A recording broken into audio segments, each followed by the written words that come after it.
Brooklyn, New York, What neighborhood? Sheepshead Bay. Father is a photographer.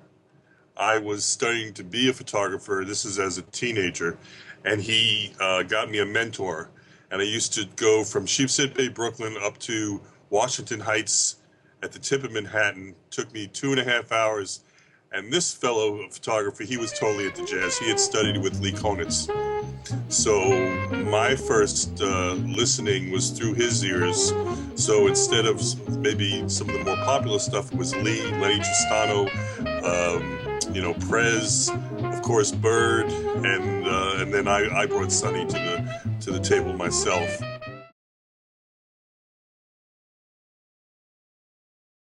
Well, because I think because I was younger, I think because I was coming out of also rock, which was kind of Jimi Hendrix and the Allman Brothers and things like that. I was certainly more interested in real performance jazz. So I was into the Art Ensemble of Chicago, the World Saxophone Quartet, Cecil Taylor, and those kind of performers just really blew my mind because who played music like that? Yeah. Well, a lot of people today really don't know about the Art Ensemble of Chicago. Could you say a few words about what it was like to see them in person, what they did exactly? Well, they were musicians out of Chicago, of course. They 3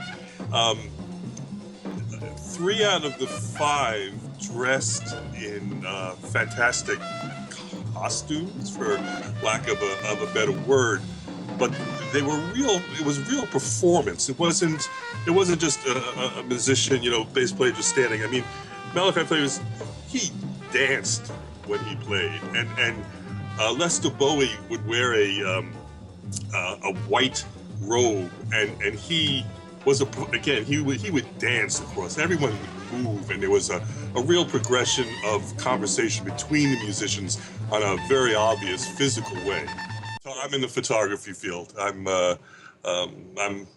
can't say I'm a photographer, although that's my love, that's my passion, and I do it all the time. I photograph, but I don't do it as a commercial photographer. Well, I have my own station. My daughter is a poet, and I have been documenting the poetry scene in New York City as a videographer. Great. So I have 350 videos up. Wow. So yeah, so as you know, having 800 and whatever number you're close to now, that takes a lot of time. I never saw Bird. I never saw, a ton of people. I could listen forever. And the feeling I've had so many times where the first time you come upon a visual of someone that you listened to for so long. So, when I saw on YouTube, which I'm really, really active in, Bird play Ballade, that was something I had heard thousands of times orally, and then to have a visual to it, it was sensational. Truly, the absolute beauty of the YouTube and your station. I think I wrote one of the comments. For people, I take such for granted what I've seen live, and it just, it was there, and I ate it up. But how many people don't live here? How many people don't come to jazz until they do?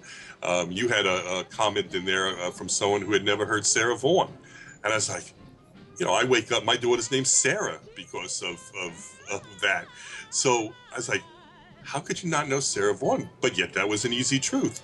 And to come onto a YouTube, to come onto a computer screen, to come to your station and find that, and then have that world turned around, life before Sarah Vaughan and life after Sarah Vaughan, it would be easy to figure it that way.